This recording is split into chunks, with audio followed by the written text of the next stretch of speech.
Fala pessoal, mais um Almoço com TF no ar, nosso segundo conteúdo. Nesta quinta-feira vamos falar sobre o nosso Botafogo, que vai sair daqui do Catar daqui a pouco, né? Que no Catar agora são 19 horas, o horário que eu tô gravando esse vídeo, pega menos 6 horas no Brasil. O Botafogo vai sair daqui, os jogadores que ainda estão no Oriente Médio vão chegar no Rio de Janeiro, já estão todos de férias desde ontem, então cada um já está ali por conta, né, do que eles vão fazer em suas férias, né? Alguns vão voltar para casa e dali vão viajar com suas famílias, outros não. Já falamos sobre planejamento no Giro de Notícias, vejam esse conteúdo de mais cedo. E também vamos falar agora sobre técnico, sobre a situação do Arthur Jorge.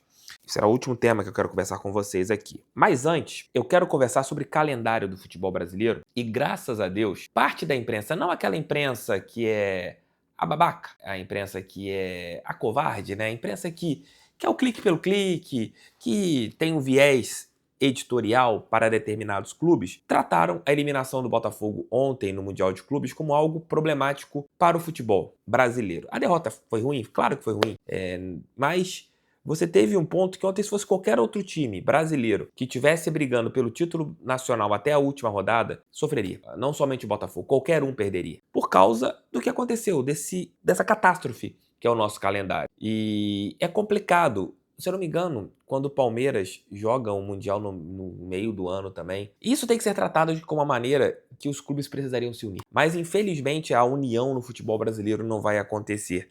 Para você tentar ajustar o regulamento, você tentar ajustar ali os calendários, para que os clubes não sejam mais prejudicados. A CBF, ela já está ganhando mais milhões e milhões de reais com a renovação com a Nike, com a camisa da seleção brasileira. Mas ela não pensa no futebol nacional. Os nossos dirigentes são horríveis, são fraquíssimos, são deploráveis. E você não tem nenhum trabalho para que mude algo, para que você tenha uma mudança, para que você tenha um futebol mais bem jogado em relação ao campo, que os times fazem de tudo para eles montarem bons esquadrões, mas você tem nos bastidores um trabalho que é muito mal feito. O que aconteceu com o Botafogo ontem é um tapa na cara, tanto da CBF e também da Conmebol, porque essa derrota mostra a incompetência do nosso continente, porque esse Mundial é mais complicado agora, da maneira que é, para uma equipe sul-americana chegar à final. São 2 jogos antes, né, e 3 para você ser campeão do mundo. Os europeus agora só tem uma partida. Por que você não brigou nos bastidores para que, ao invés de você ter 3, você não tivesse 2? Né? Que acontecesse ontem o encontro entre o Al-Ahly contra a equipe do Pachuca e o time sul-americano, não estou colocando como se fosse o Botafogo, mas colocando como se fosse qualquer um, não jogasse apenas uma partida antes de jogar contra o Real Madrid. Colocava o europeu na final, porque os europeus não perdiam nas semifinais, mas você também não podia prejudicar os sul-americanos. Mas a Conmebol não agiu pensando no seu continente. É isso. Calendários mal feitos, dirigentes que só pensam em perpetuação nos cargos e as equipes só. É assim que todos nós dançamos. Esse nosso conteúdo está em nome de Eleva Calçados. Se você quiser aumentar a sua estatura em até 8 centímetros, procure a Eleva Calçados. Se utilizar o meu cupom, você tem 15% de desconto. Se você utilizar o meu cupom, tem frete grátis. Você tem tênis belíssimos, você tem sapatos belíssimos, você tem botas belíssimas, produtos que te deixam ali com uma aparência e com uma postura bastante ali imponente. Entre agora na Eleva Calçados, vou deixar o link tanto no primeiro comentário e também na descrição. Vejam lá os produtos que eu tenho certeza que vocês vão gostar demais.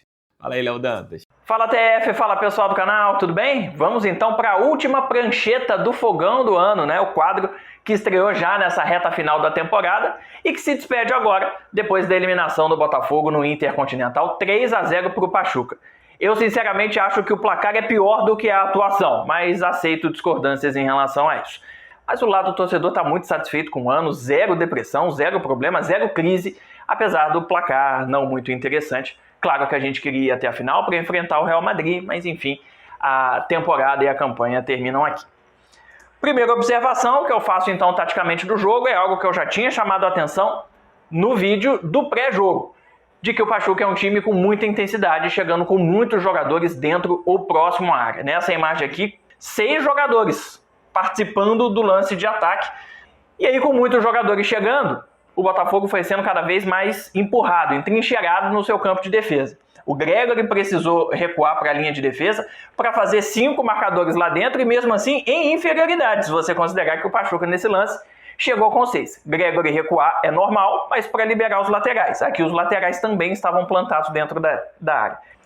E aí, com muitos jogadores, o Pachuca também complicou mais uma questão do Botafogo, a saída de bola. 2 dos 3 gols saíram do Botafogo errando a saída de bola. E o Pachuca, subindo linha, começou a colocar o Botafogo encaixotado. O jogador que tinha bola tinha sempre muitos jogadores do Pachuca perto e poucos do Botafogo para fazer a saída. E aí era uma grande oportunidade do time mexicano recuperar e partir para dentro da área, como fez várias vezes durante o jogo. Outro ponto importante é que essa linha baixa sem o Marlon enrolou muito a saída. Claro, porque não tinha o Marlon. E esse é um problema grande. O Marlon é o principal motor da saída de bola do time do Botafogo, com a visão de jogo dele, com a inteligência e com um passe de muita qualidade. Não que o Alan, que o substituiu nessa partida, não tenha isso, mas não é a mesma coisa, não é o mesmo jogador. Olha a posição média dele aqui, muito mais perto do Gregory do que o Marlon normalmente faz. O Marlon consegue destacar em alguns momentos, conduzir e fazer o lançamento um pouco mais à frente. Ou seja, o Botafogo tem problemas na saída ao ser pressionado pelo Pachuca, porque fica encaixotado, e mesmo quando tem liberdade, não tem o jogador que consegue fazer a bola chegar lá na frente com mais qualidade. Para mim, outra questão importante a salientar é que o Botafogo insistiu muito nas jogadas pelo lado direito, principalmente na etapa inicial. E para mim isso foi um erro, não pela qualidade de quem estava ali. Mas tem uma questão importante. Fisicamente, o lado direito do Botafogo estava mais desgastado do que o esquerdo, com Cuiabano e Matheus Martins, que não são titulares e não estão sentindo a sequência como Ponte e Luiz Henrique certamente estão e sentiram nessa partida fisicamente. Em algum momento eles se esgotam. Acho que o Botafogo deveria ter tentado um pouco mais pelo lado esquerdo. Se você joga pelo lado esquerdo, você expande o campo, complica um pouco mais a defesa e usa jogadores que fisicamente estavam melhores, Cuiabano e Matheus Martins. Bom, outra questão ainda, avaliando o primeiro tempo, é que o Botafogo teve muita dificuldade em atacar com o quarteto. O Botafogo atacando com 4 jogadores é muito tradicional, né? Igor, Savarino, o Luiz Henrique e também o Almada. Com o desfalque de metade desse quarteto, quem entrou não conseguiu manter o quarteto no campo de ataque. E aí, com 3 e não com 4, é mais difícil você trocar passes, é mais difícil ter dinâmica para fazer aquelas tabelinhas rápidas para avançar e quebrar logo a linha adversária que o Botafogo normalmente faz. E sem contar que o Pachuca me contradiz em outro elemento, a recomposição. Não consegue formar a linha de 4 para acompanhar o contra-ataque do Botafogo. Ela está quebrada, está com 3. Mas tem uma outra linha com 4 perseguindo aqui, ou seja, são 7 jogadores recompondo contra 3 do Botafogo atacando. Inferioridade. E aí os contra-ataques não levaram tanto perigo. Outra questão importante defensiva do Botafogo foi o Ponte. Faltou cobertura para o Ponte. Ele ficou sozinho contra a dupla de esquerda, Brian e Idrice, que é muito boa, e eu tinha chamado a atenção para isso no pré-jogo, mas ele ficou sozinho em vários momentos, ó, a dificuldade. Olha o espaço em que ele tem que cobrir com 2 jogadores atacando do mesmo lado do time do Pachuca. Isso, claro, favoreceu muito que esse lado esquerdo fosse muito insinuante, levasse a melhor na marcação contra o Ponte, que acabou substituído no segundo tempo. Na segunda etapa, conforme o Arthur Jorge vai botando mais titulares no time, o Botafogo melhora muito. Acho que o segundo tempo do Botafogo foi legal, foi abaixo do que a gente se acostumou a ver na temporada, mas foi legal. Com Marlon, Almada e Savarino, a linha sobe, o dinamismo aparece, as tabelas também. Isso faz com que a bola chegue mais fácil para os atacantes e mais finalizações aconteçam, embora elas não tenham sido suficientes para superar o goleiro e fazer a bola balançar a rede. Bom, gente, é isso. Prancheta do Fogão 2024 chega ao fim. Queria agradecer a todos que acompanharam, que mandaram mensagens bacanas, elogiando, gostando do conteúdo. Tentei fazer sempre com muito carinho. Para quem não curtiu muito, mas respeitosamente mandou o seu feedback, tentei levar em consideração para sempre melhorar o conteúdo. E que em 2025 a gente tenha outro ano iluminado, que a estrela solitária brilhe mais uma vez e que a gente siga disputando os títulos. E não quero encerrar esse vídeo, claro, sem deixar de agradecer o TF, né? Valeu, Careca, obrigado pela oportunidade, pelo espaço, pela confiança sempre. Um grande abraço a todos e até a próxima. Valeu, Léo, obrigado. Ano que vem você está de volta aqui no canal, já no Campeonato Carioca. Você gosta de Campeonato Carioca, trazendo as análises aqui das equipes menores para a gente entender como que funciona os times de menor investimento do nosso estado. O técnico Arthur Jorge quer aumento salarial. Isso, uma apuração do GE, né, trouxe esse detalhe que ele está um pouco chateado que ele recebe menos do que o Luiz Castro e o que o Bruno Lage no Botafogo, mas inicialmente é compreensível que o salário do Arthur Jorge fosse menor do que de Bruno Lage e também de Arthur Jorge. O Bruno Lage já tinha um histórico, né, de treinar Benfica, treinar uma equipe da Premier League, já tinha uma bagagem futebolística, assim como o Luiz Castro, que já tinha feito trabalhos fora de Portugal, já tinha treinado a equipe do Shakhtar Donetsk, que estava no mundo árabe, com um salário bastante alto. Quando o Arthur chega aqui, ainda era uma aposta. Era um técnico que nunca tinha saído do Braga. Ninguém sabia o que podia esperar dele. E graças a Deus deu muito certo. Ele nos deu 2 títulos, brasileiro e uma Copa Libertadores, o mais importante da nossa história.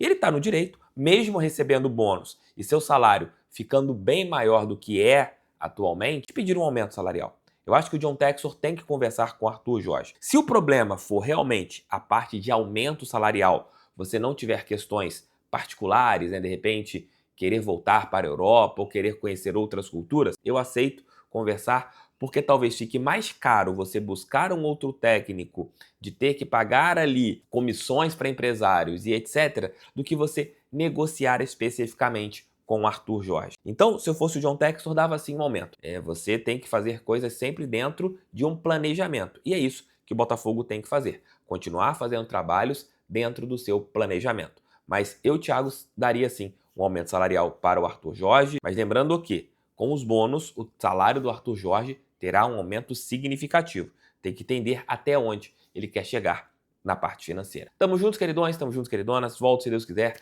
ali por volta das 7, 8 horas da noite, horário do Brasil, com o nosso Noite Alvinegra. Estou aqui, trazendo conteúdos para vocês, ficando até o dia 20 aqui em Doha, no Catar, mas sempre trazendo informações sobre o nosso Botafogo. Não vamos parar, apurando sempre, com cara de sono, por causa do fuso horário, mas a gente vai continuar trabalhando aqui. Beijos para vocês, seus campeões brasileiros e campeões da Copa Libertadores. Valeu, fui, tamo junto.